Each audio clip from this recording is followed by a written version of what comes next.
Vamos a proceder ahora con la presentación de la siguiente ponencia, la señora María José León García. La charla se llama Ley de Bienestar Animal, impacto en las entidades locales en materia de protección animal y competencias sancionadoras. Presentando. María José León García es abogada con más de 20 años de ejercicio dedicada a la defensa de temas penales y civiles, desde el año 2016 volcada a la defensa de los derechos de los animales. Es presidenta actualmente del Grupo de Derecho Ambiental y Animal del Ilustre Colegio de Abogados de Granada.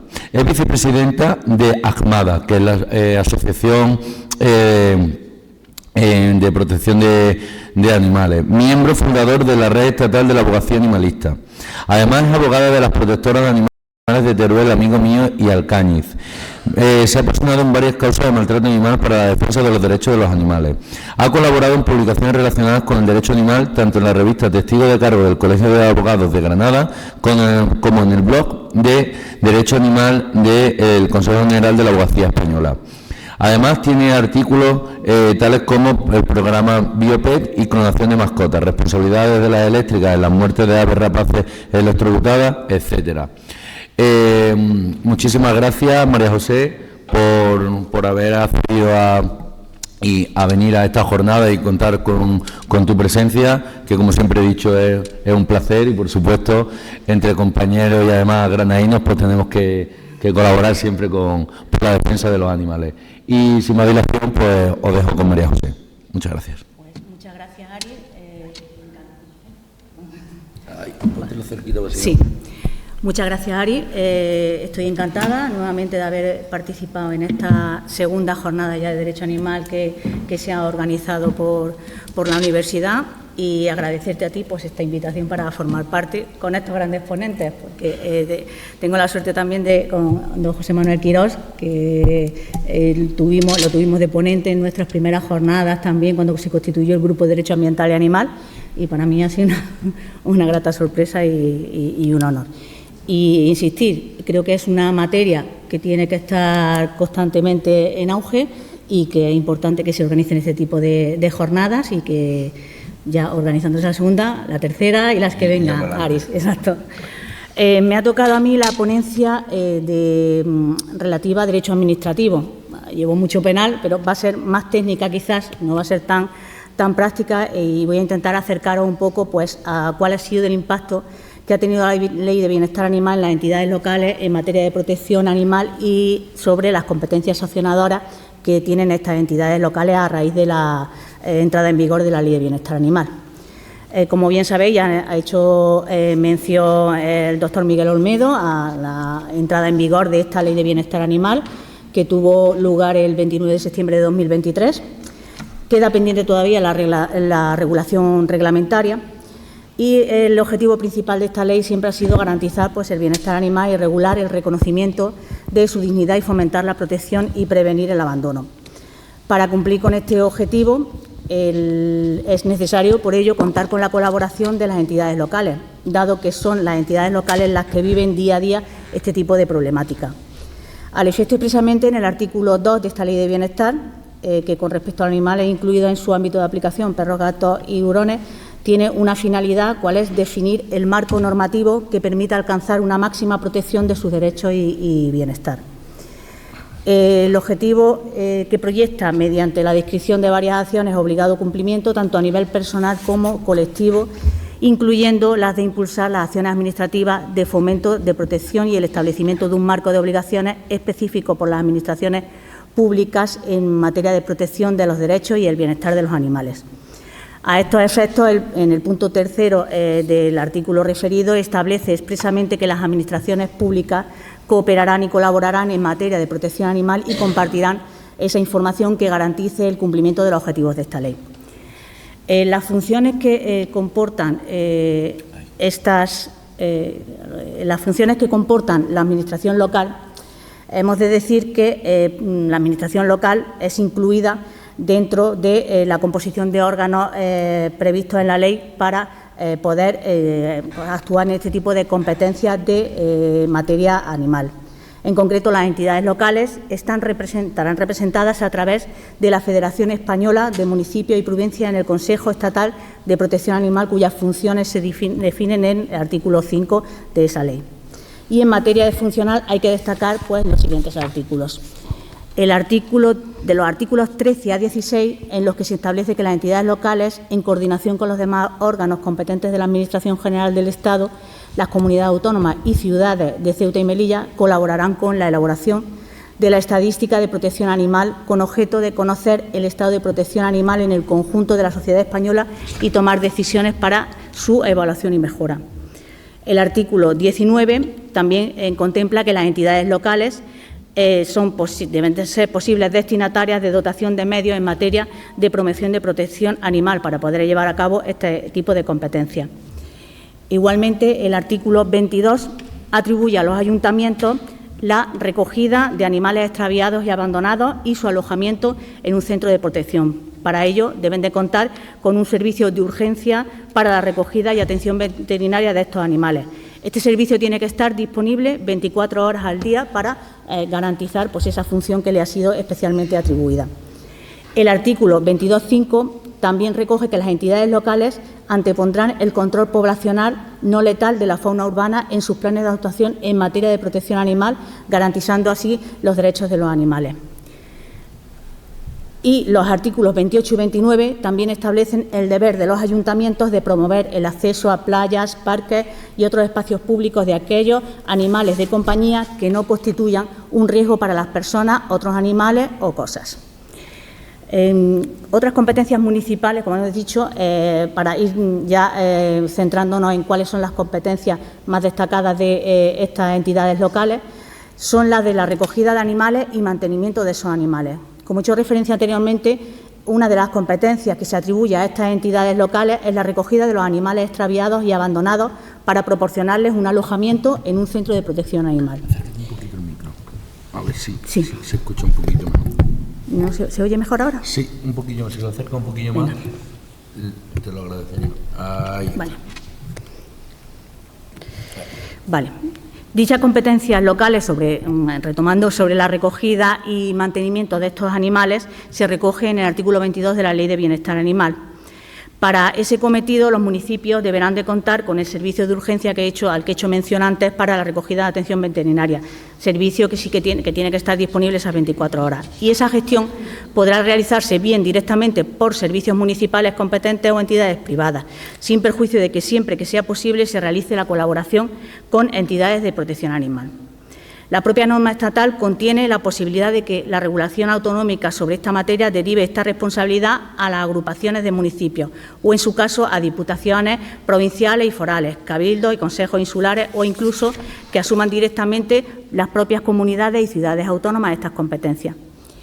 ¿Qué supone esa competencia para el ayuntamiento? Pues la competencia de recogida y mantenimiento de animales exige que se tengan unos centros públicos de protección animal que cuenten con una serie de requisitos. Es que cuenten con ese servicio de recogida, que tengan una plena disponibilidad horaria, en lo que he hecho referencia antes a estar disponibles esas 24 horas al día, que tengan una atención integral desde el punto de vista veterinario, que abarque incluso los procesos de esterilización debidamente autorizados, que estos centros garanticen unas condiciones adecuadas de bienestar higiénico-sanitarias de los animales alojados, su adecuación y seguridad de los espacios de estancia, registro de animales y, en todo caso, siempre tiene que tener una adecuada capacitación el personal que trabaje en este tipo de centros públicos de protección animal. ¿Qué sucede si para la gestión de esos municipios no cuentan con medios propios de recogida y mantenimiento de animales? Pues las poblaciones que no dispongan de estos medios propios para ejercer esa competencia para la recogida y el mantenimiento de los animales pueden suscribir convenios de colaboración con centros mancomunados pertenecientes a otras administraciones o bien ser contratados. Siempre tienen que cumplir, como he hecho mención antes, esas condiciones mínimas también reguladas en la ley. Si cumplen esos requisitos, se puede permitir este tipo de convenios de colaboración para cumplir con esas funciones de recogida de animales y mantenimiento de animales en unas instalaciones correctas. En este caso, tendrían que tener también una instalación temporal municipal para albergar esos animales hasta su recogida por el servicio que sea correspondiente y que reúna con requisitos de espacio, seguridad y condiciones para el bienestar de esos animales. No obstante lo anterior, será necesario también que se amplíe la regulación en un desarrollo reglamentario, sobre todo por la forma en la que se deben de prestar esos servicios a que se refiere el artículo 23 de la Ley de Bienestar Animal, debido a que se incluyen ámbitos sobre los que tradicionalmente ha habido una actuación administrativa y se ha limitado a efectuar solo un adecuado seguimiento y control, pero sin asumir las posiciones activas que ahora le está dando la Ley de Bienestar Animal a estas entidades locales, como es el caso de que se lleven a cabo programas de adopción de animales, voluntariado, asociacionismo, sensibilización como medio de colaboración de los ciudadanos en esta materia. ¿Qué responsabilidad tienen estos centros públicos de protección animal? Pues es importante hacer referencia a esta responsabilidad y que se contiene en el artículo 22.3 de la Ley de Bienestar Animal. Se habla sobre la responsabilidad asumida por estos centros públicos y principalmente lo que se exige, y expresamente está prohibido, es la prohibición del sacrificio de animales de compañía, salvo por motivos de seguridad de las personas o animales o de existencia de riesgo para la salud pública debidamente justificado por la autoridad competente.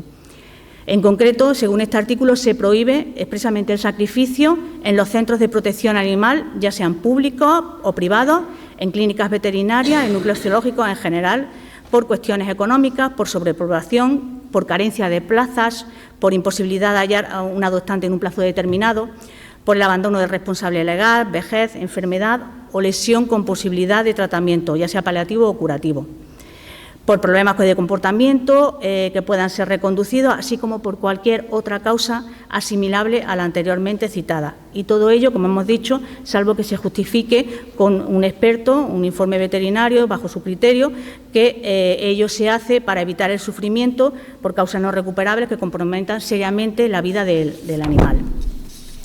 Seguimos con las competencias administrativas que tienen estas entidades locales. Y otra de ellas es la regulación del acceso de los animales de compañía a los espacios públicos.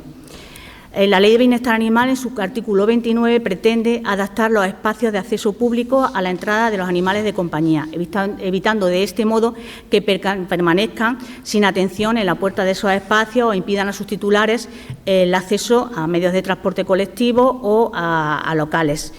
A este efecto se recoge, por ejemplo, en relación a los transportes, que los conductores o conductoras de servicios públicos o taxis de los vehículos de turismo con conductor deben facilitar esa entrada a los animales de compañía en sus vehículos de manera discrecional, salvo circunstancias debidamente justificadas. Y en el mismo sentido se regula en el artículo 29 de la Ley 7/2023 de Bienestar Animal el acceso de estos animales a locales en los que se consuman bebidas y comida, que podrán facilitarse esa entrada a los animales de compañía siempre pues, que no suponga un riesgo para las personas, a otros animales y cosas, y que no se acceda pues, a las zonas donde está el almacenamiento, la elaboración de los alimentos. En el caso de no admitir esas entradas y estancia animal, los establecimientos deberán mostrar con un distintivo que se indique perfectamente y que sea visible que no se permite esa entrada. Finalmente, esas entidades locales también deberán revisar las condiciones de acceso de estos animales a otros espacios públicos, como pueden ser centros de asistencia o incluso zonas de recreo, playas, muchos casos que hasta ahora estaban vedadas el acceso a este tipo de animales y con la sola excepción de los de asistencia personal, pero que ahora pues, se podrá definir de forma específica cómo se puede hacer ese acceso a estos espacios. Hay atribuciones también específicas, que eso es conocido sobradamente, en relación al mantenimiento y al control de las colonias felinas. La nueva regulación atribuye a las entidades locales una competencia específica sobre ese control de los denominados gatos comunitarios y con la clara finalidad de reducir progresivamente su población, manteniendo su protección como animales de compañía. A estos efectos también el artículo 38.2 de la Ley de Bienestar Animal impone la identificación mediante microchip de estos animales, quedando registrados bajo la titularidad de la Administración local competente, así como la esterilización quirúrgica de todos los gatos comunitarios. Conforme a esta pretensión, el legislador atribuye a las entidades locales la obligación de implantar de los denominados programas de gestión de colonias felinas, que deben de incluir, al menos en esos programas, el fomento de la colaboración ciudadana para el cuidado de gatos comunitarios, regulándose a través de normas municipales los procedimientos en los que se recogerán derechos y obligaciones de los ciudadanos respecto de esas colonias felinas.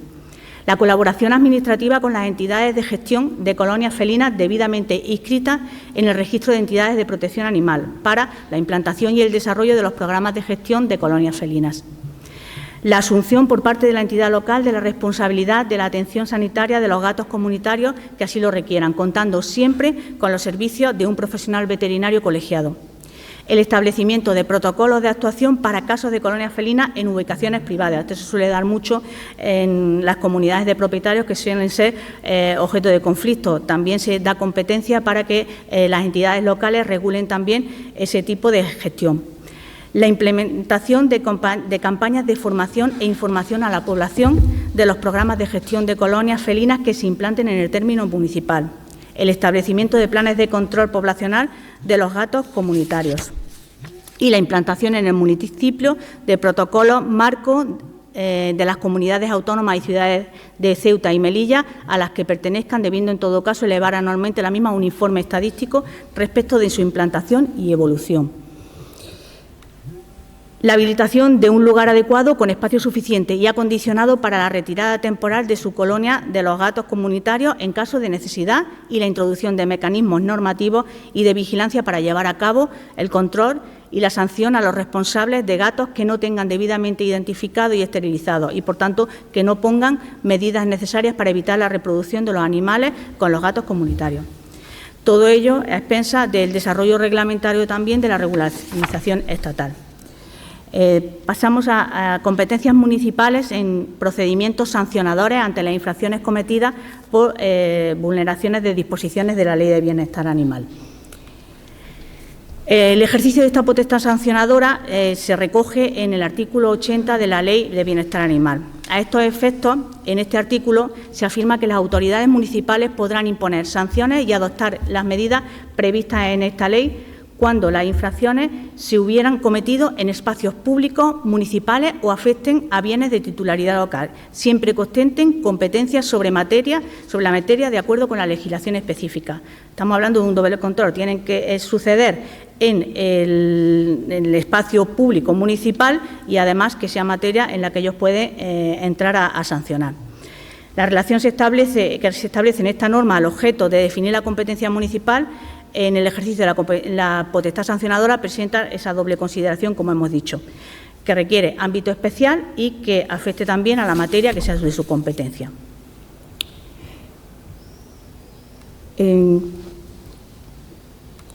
¿Cuándo serán competentes los ayuntamientos para iniciar estos expedientes sancionadores y resolverlos? Pues las entidades locales tendrán competencia para tramitar y resolver los correspondientes expedientes sancionadores incoados frente a las infracciones cometidas sobre las disposiciones de esta norma legal, siempre que se realicen en zonas o espacios públicos de su titularidad, como en general sucederá en los núcleos urbanos. Y, por otra parte, en relación con las materias sobre las que ostenten una competencia más o menos directa, como será el tratamiento y cuidado de los animales en la vía pública o espacios libres, su utilización irregular en ferias, verbenas o eventos similares, su transporte inadecuado, el abandono o cesión irregular, como cualesquiera otras de naturaleza similar cuya relación con la Administración local presente una adecuada conexión. En estos supuestos, aunque se trate de actividades realizadas en entornos o ámbitos privados, es evidente que la normativa sectorial incluida en la presente Ley de Bienestar Animal atribuye a las entidades locales la capacidad de actuación para prevenir y sancionar conductas contrarias a las disposiciones de esta regulación estatal, por lo que se considera infracción grave, por ejemplo, una de las recogidas en el artículo 74 de la Ley de Bienestar Animal, el mantener de forma permanente perros o gatos en terrazas, balcones, azoteas, trasteros, sótanos, patios o vehículos. Al contrario, otro tipo de infracciones que se deben entender fuera del ámbito de actuación municipal, debido a que con carácter general se realizan en espacios privados y se relacionan con normativas sectoriales sobre las que entidades locales no ostentan atribuciones directas, tales como, por ejemplo, la relativa al uso de selección genética de animales de compañía que conlleve un detrimento para su salud. En este sentido, el artículo 80 de la Ley de Bienestar Animal, en su último inciso, establece,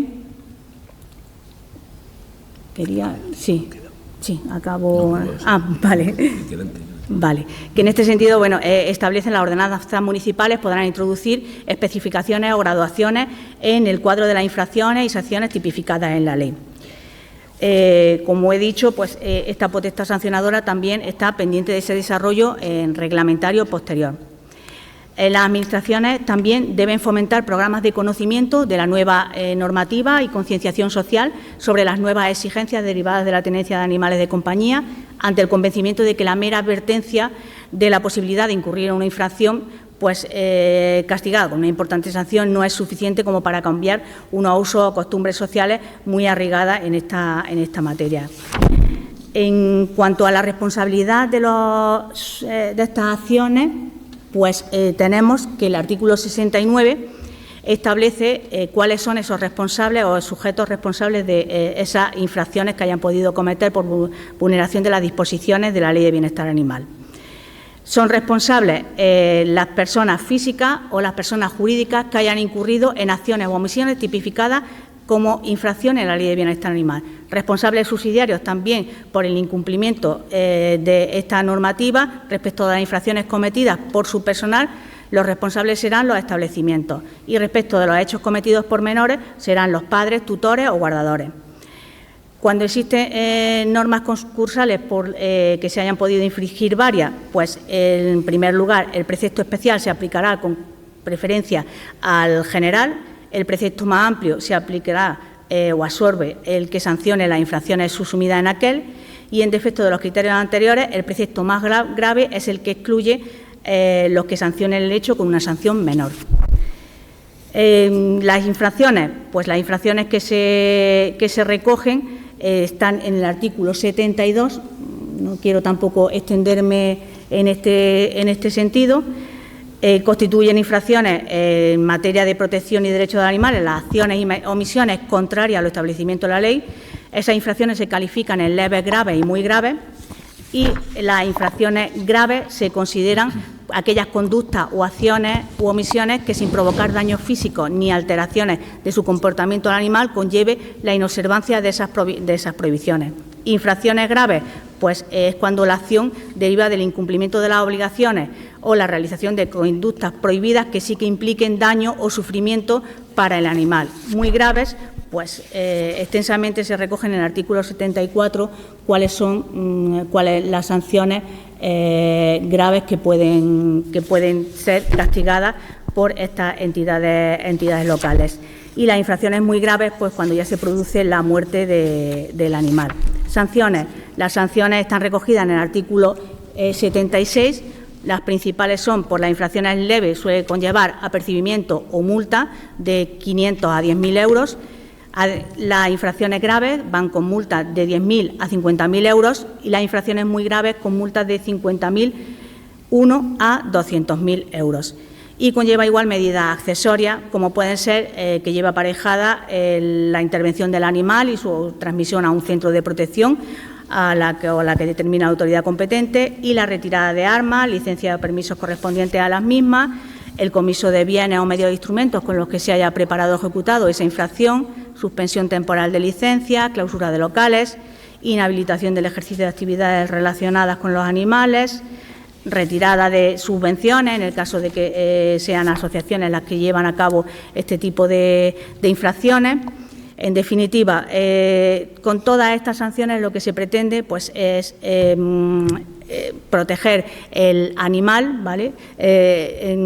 Intentar, pues, que esas acciones no queden impunes administrativamente, porque muchas veces, como no se pueden perseguir vía penal, sí que es bueno que se hayan regulado este tipo de conductas y estas infracciones, como se ha hecho en la Ley de Bienestar Animal, y que por lo menos se conciencie la sociedad de que no se puede causar un mal a un animal, ni leve ni grave, y que todo ello conlleva una serie de consecuencias administrativas, como puede ser, pues, la imposición de una sanción económica, de unas medidas accesorias también, y de una serie de responsabilidad civil, como es también la reparación del daño que se haya podido ocasionar.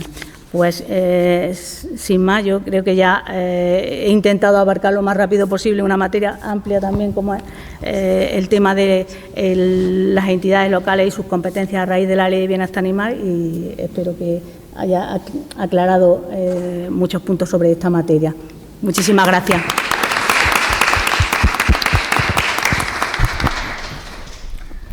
Muchísimas gracias, María José. Creo que nos ha quedado bastante claro un pequeño acercamiento al derecho animal, porque esto sí es derecho animal, realmente, que es la parte administrativa.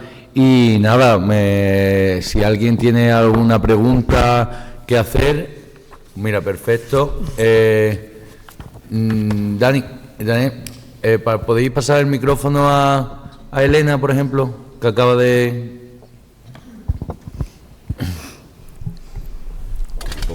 Sí. Hola.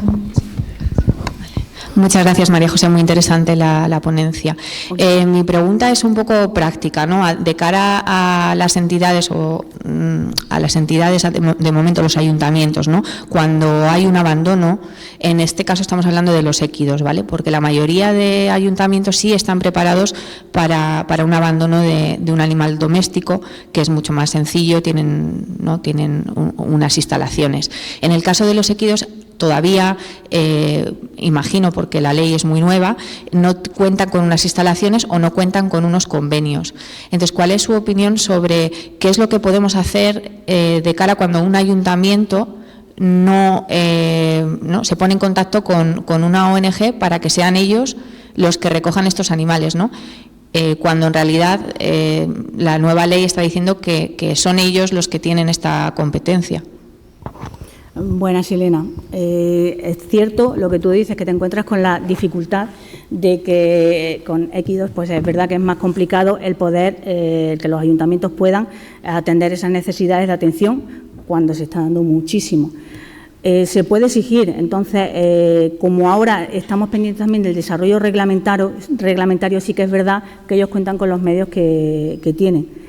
Pero yo creo que sí se pueden exigir al ayuntamiento presentando quejas, presentando reclamaciones y exigiendo que cumplan con esa ley de bienestar animal en igualdad de condiciones que con perros, gatos, hurones o con lo que recoge específicamente la ley de bienestar animal. Quiero decir, cierto que también considero que se tienen que también dar convenios, como tú bien dices, de colaboración, y para eso hay que exigir y estar encima y exigir el cumplimiento con reclamaciones, poner constantes reclamaciones en el ayuntamiento, porque si no parece que no nos hacemos ver y no nos hacen caso. Pero es difícil, como tú dices, es un camino largo, no es fácil, porque también está el tema de presupuestos, que es lo que he dicho anteriormente, que muchas entidades locales no cuentan con esos presupuestos, tienen que necesitar subvenciones, entonces a nivel estatal también van a tener que contar con ese tipo de subvenciones y todavía queda mucho camino. Sí que es verdad que se ha avanzado mucho, por lo menos ya se reconoce en la Ley de Bienestar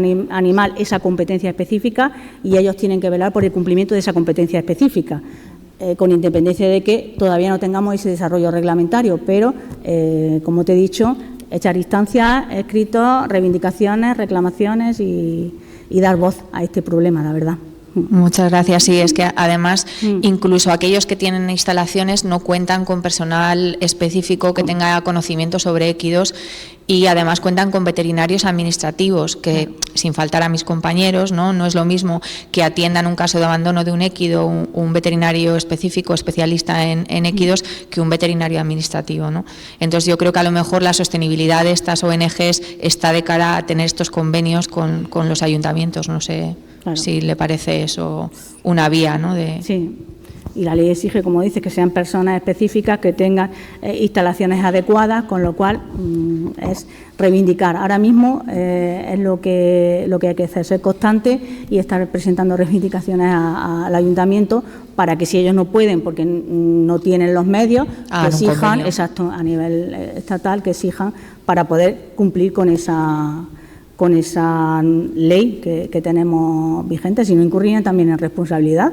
Es que ahí también podría haber una responsabilidad patrimonial. Si tú tienes unas competencias y no las estás ejerciendo correctamente, vería también una vía abierta ahí de responsabilidad patrimonial por mal funcionamiento.